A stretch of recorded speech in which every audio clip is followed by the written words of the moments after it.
Hello everybody and welcome back. As always, I'm Mateo311 and this is your channel for everything VR related. I wanted to start off today on screen because this has been another crazy week for new VR game releases. I've been basically living in my headset once again, both my PlayStation VR 2 and my Quest 3 for PC VR, and it's been crazy. There's so many new games. I've played just about all of them, and I'm going to let you guys know which ones are right for you. Hopefully, we can go through them together. I'm going to rank them for the first time ever, and I should have plenty of information for you guys, but let me tell you, overall, this week, with these new releases, I went everywhere from absolutely gutted, destroyed, I was so upset, to this is brilliant, maybe another new top 10 VR game. So let's not waste any time. Let's get right into this. Now, for the uninformed, this week we got The Midnight Walk, a brand new DLC for Vendetta Forever, Final Fury, Surviving Mars Pioneer, and finally Ghost of Tabor on the PlayStation VR 2. But let's start things off with the best and the worst, which oddly happens to be the same game, The Midnight Walk. Now, before I confuse you guys, the game is absolutely fantastic, but I had a horrendous experience that we're going to go through. So I didn't finish the game yet. I'm only a few hours in, but I played on flat screen. I tried playing on PC VR and I played it on the PlayStation VR 2.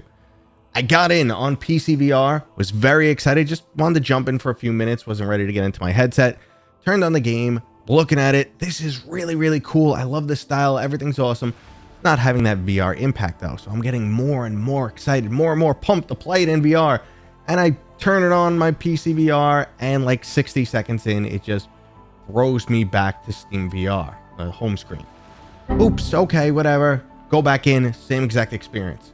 90 minutes of tech support later, no luck. And guys, trust me, I tried everything. I even went to a completely separate PC, tried playing the game. 60 seconds in or so, I get dumped back to Steam VR. Completely separate hardware, everything. So I did go asking around. I know some people talked about performance issues. I wasn't seeing that in my 60 seconds, but I really didn't hear anyone else talk about my specific issue. It has been reported to the devs. It doesn't seem to be common, and God only knows what the heck is going on there. So I moved over to PlayStation VR 2, got in, and oh my God, the game is brilliant on so many levels. I was absolutely blown away. Now, it's not perfect. I feel like the OLED panel, for whatever reason, it's not utilized well. There's not enough contrast in this world. There should be more. There are some issues with resolution. That's a known bug some people are seeing. I was not seeing it. Graphics could be slightly better, but overall, it is fantastic. I just love the design of the world. The sound effects are fantastic. It's such a creepy environment. The story sucks you in, and I love the mechanics. Like, you get these big matchsticks, and it doesn't feel like it's skimped on a VR game. It feels like it is just as much a VR game as a flat screen game, and it is phenomenal, guys. I am absolutely loving it, and I wouldn't believe I'm falling in love with the main character. His animations are just so damn cute. The game is solid. It's probably going to be like a top 10 contender. We'll see when I finish. So that was the good and bad.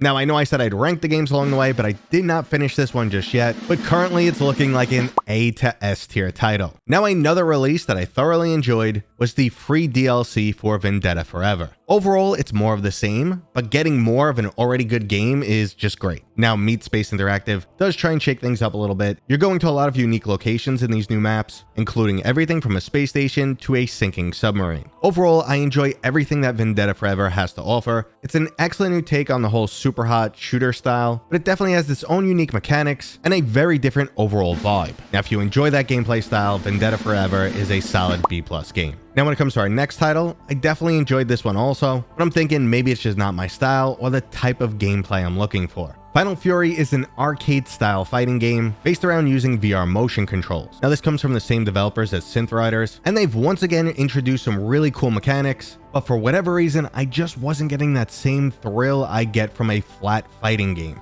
It might be because the overall feel of this game is so unique, it ends up feeling foreign, like nothing you've ever done before, a whole new system you need to learn, unlike my years of playing fighting games where I could go, oh, okay, I know the basics right off the bat. Here you felt lost unless you spent some time and looked how to do the gestures. You couldn't kind of just jump in, which is fine. That doesn't mean it's a bad game. Maybe just I didn't gravitate towards it. I thought it was cool. I had fun every time I played it. It's just not the type of game I would be like, yeah, let's have a few rounds of that tonight. That's what I'm looking for. Not for me. Overall, I'm putting this one as a B. You know, I kind of made it sound like it's not a great game. Actually, it's a very good game. It's a very fun game. It's just not a for me game. And if I had to worry about anything, I would say longevity. I'm just a little concerned how they're going to keep the game, you know, player base up for a long time. But that's everyone's issue with a multiplayer game. And last up, we have another title that definitely surprised me. Surviving Mars Pioneer is basically Subnautica, but on a barren wasteland. Now, I went into this game expecting to be bored because I know it's not my style, but oddly enough, I found the gameplay to be quite chill, and I enjoyed exploring the world, finding resources, and building up my space station. Now, this was the title I was most concerned about. Going into, my expectations were definitely not that high, because like I said, it's just not my genre, but also it's a studio we never really heard before, one of the first or second titles published from Flat the VR Studios, so a little apprehensive getting into it, and overall, I was impressed. Graphically, it looks nice. You know, first, very beginning, you're in the space station, or spaceship rather, and I'm like, oh, this looks nice. I'm not seeing like low resolution graphics. They start dropping you onto the planet, and it starts turning, and I'm like, oh, that's going to make people nauseous, but then they close the flaps, so they knew what they were doing. They understood a good amount of VR developing this game. However, that kind of goes off a cliff when it comes to the controls. The controls aren't bad, but they reinvented the wheel and they don't feel great. And I give you a couple examples. We have things that are like similar to other games where you have a button press and then you pick from a menu, which is okay. That's fine. You know, games like Half-Life Alyx have utilized that. But on the left hand, when you press it, you only have one option. So you end up doing things unnecessarily. Like, you should just be able to press A and your inventory opens rather than press A and scroll up. Or everything is done by like highlighter. So you kind of highlight, shoot, and point and pull things to you.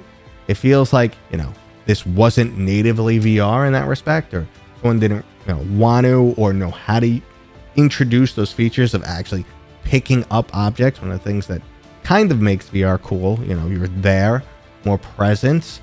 So there's definitely some weird control issues. And on top of that, that whole radial dial that goes around, when you're in construction mode and you like click on an object, one problem is the words that tell you like, hey, move the object, delete the object, are behind your actual construction gun. And depending on the angle and where you're pointing, you don't even see them sometimes. So there's little issues with the menu like that. But you can get past all that and enjoy the game. It was just annoying frustration because you're constantly using all those menus and the controls aren't great.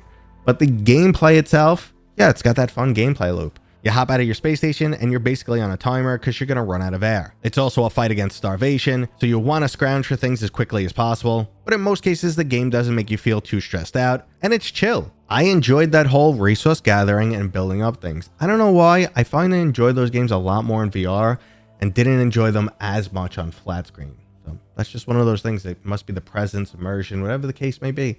But I sat back and I just enjoyed building up my space station. It was fun for me. Again, not my go-to type of game. Another little issue that drove me nuts is there's no auto-save system. So if you're playing for like 30 minutes and your headset crashes and you've got the save, that's going to suck. And that did frustrate me a couple times. I think every time you do whatever's in the log and it says like thing completed, it should save. But that can always be fixed at a later date.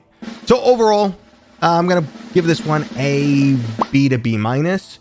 And like I said, this was a good week. If you like the survival genre, it's a good game. Pick it up, definitely. If you want multiplayer fighting, you want to beat up your friends, boom, you got Final Fury, another solid game. But the game that is the frickin' talk of the town or some nonsense, insert something cool and generational there.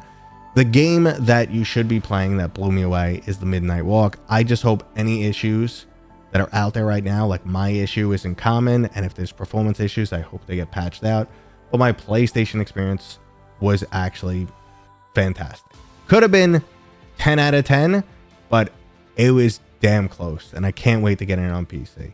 And that was today's video, guys. If you have any additional questions, you know what to do. Just drop them down below in the comments. I'll do my best to get back to you. Anything else you want to say down there to help the algorithm? I appreciate it. If you like the video, thumbs up. If you're new here, please consider subscribing. As always, I'll see you guys on next.